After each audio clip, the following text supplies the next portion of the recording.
bisa maknani. Ini kita berharap setiap pertemuan itu setidak-tidaknya membahas 1-2 ayat atau mungkin 1 surat. Untuk saat ini akan saya baca. Bismillahirrahmanirrahim. Alhaakumut takatsur hatta zurtumul maqabir sampai selesai. Seterusnya, alhaakumut takatsur. At-takatsur memperbanyak harta. Itu adalah alhaakum. Tadi memperbanyak harta, ini melalaikan kita. Alhaakum melalaikan kepada kaum sekalian, at-takatsur memperbanyak harta. Manusia secara rata-rata di dunia ini adalah semuanya bekerja dalam rangka yaitu alhaakumut takatsur memperbanyak harta. Tetapi karena Allah sudah memperingatkan kita lewat alhaakumut takatsur, janganlah kita ini termasuk orang-orang yang bahasanya lalai.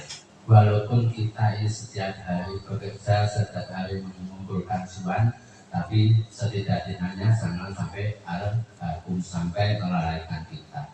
Mengapa lalai? Hatta zurtumul maqabir, kelalaian kita ini sampai masuk ke dalam liang kubur. Maka lewat hadis ini, lewat ayat ini, kita mengumpulkan harta, tetapi jangan sampai melalaikan kita. Memang manusia ini kalau di dalam satu hadis, an-nasu niyamun wa idza mata istaiqadha. Manusia ini secara rata-rata memang dalam keadaan tidur. Ketika kita sudah mati, maka kita baru bangun.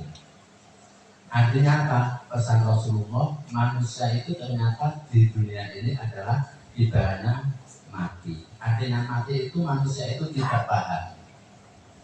Tidak paham, setelah mati baru manusia itu paham. Maksudnya gitu. Kita hidup di dunia ini, saat ini, kita itu belum paham.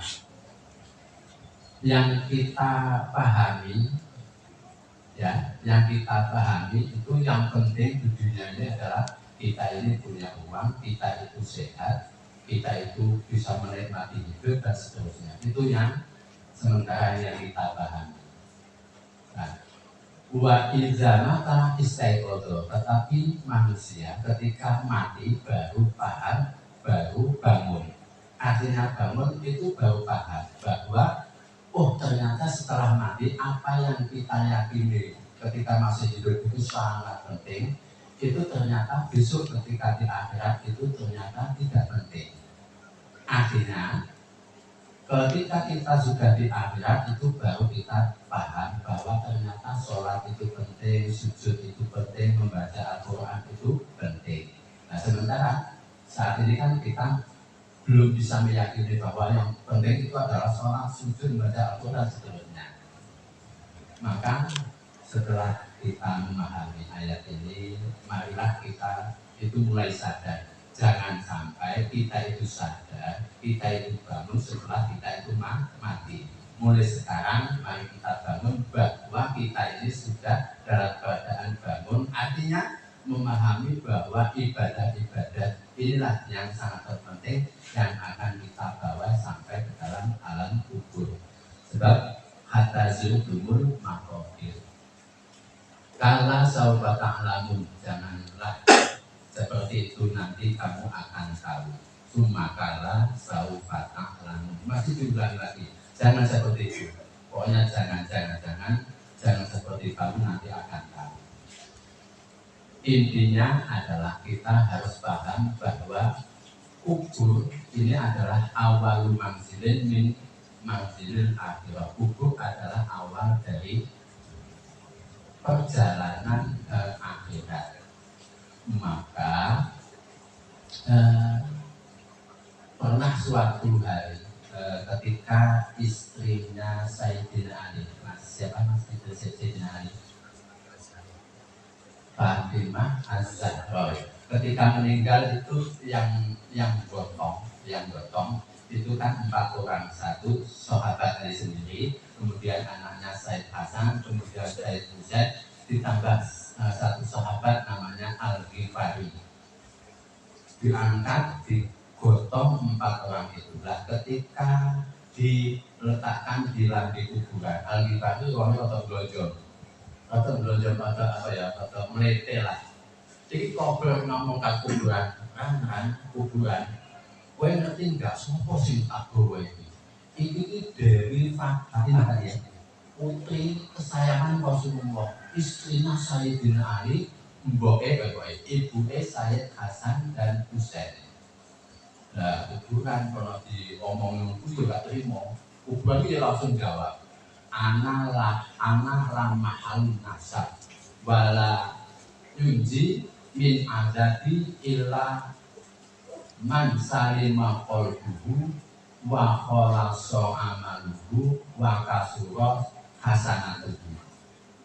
Kuburan umum kalau apa ya, diomong karo ahli baik sing teko iki wah pangkale gede banget, kesayang kanjeng Nabi tak terusé. Akhirnya kuburan itu saya adalah tempat yang tidak mengenal nasab dan saya adalah tempat yang tidak mengenal pangkat. Tidak akan selamat walayun jimin azabi, tidak akan selamat dari siksaku kecuali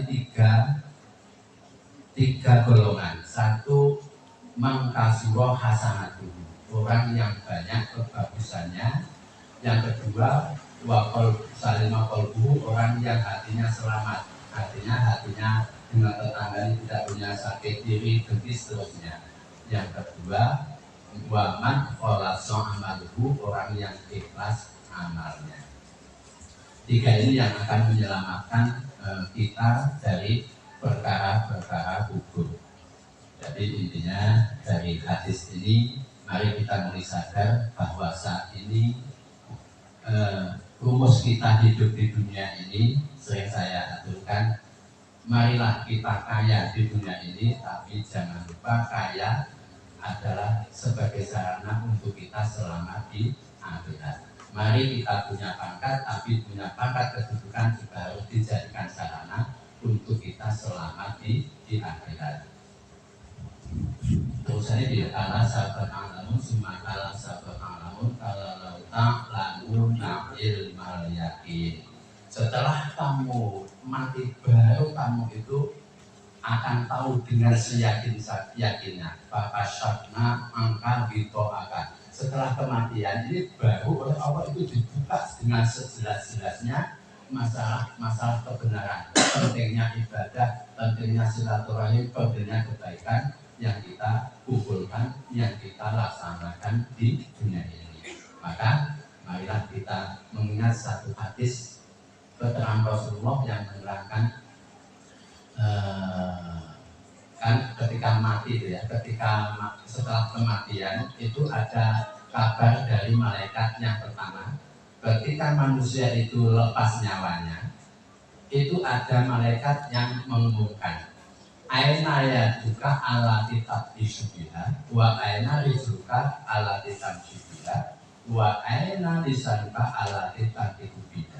Jadi ketika mayat itu sudah lepas nyawanya, maka ada pengumuman. Sing pengumuman ini, nang endi lesanmu sing biyen iso ngomong. Siji, nomor loro, nang endi sikilmu sing biyen iso mlaku, nang endi tanganmu sing biyen iso obah. Saiki kok wis ora iso obah, saiki ora iso ngomong, saiki wis ora iso mlaku. Itu pengumuman ketika mayat nyawa itu lepas. Nah, ketika kita memahami hadis ini, berarti ketika kita masih hidup ini harus kita menggunakan bahasa mumpung ya, mumpung lesan kita ini masih tidak bisa kita gunakan, mari kita gunakan untuk beribadah, untuk membaca Quran karena ini sesuai dengan kegiatan kita. Tadi yang mau Pak Ustaz Jabi namanya tadi, yang kedua Pak Anis tadi cerita motor Quran itu sedino rong lembar saja. Kita rata-rata itu berapa lembar ya? Masalahnya nama sedeno kurang lebih mas. Satu lembar. Berapa lembar? Satu. Satu ya. Oh hebat tenang. Tapi sertifikasi Pak Aisyah tolong. Tapi memang seperti itu ya. Memang manusia itu ketika membaca ketika membaca Al-Quran itu memang banyak godaannya. Kan setan itu pernah bertemu dengan kanjeng Nabi, kemudian ditanya, "Tan kowe ngopo?" Setan itu jawab, "Aku nggawa terigu, pasir." Lah terus kita ini aku nggawa paku. Terus kita ini aku lari nggawa kan sampeyan ya. Oh, nggawa kemul 3 perkara ini. Lha kok kowe kemul paku karo pasir?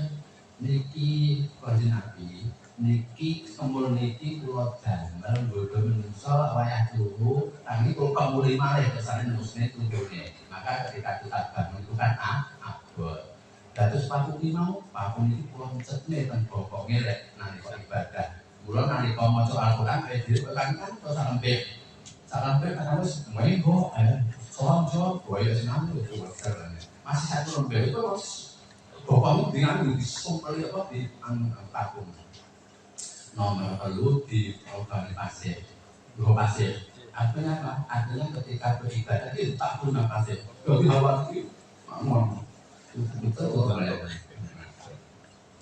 Nah, intinya dari apa yang saya sampaikan, mari kita sadar sesadar-sadarnya bahwa apa yang kita anggap penting di dunia ini belum tentu kadang-kadang penting di akhirat. Tetapi apa yang kita tidak anggap penting di dunia ini ternyata sangat penting di akhirat.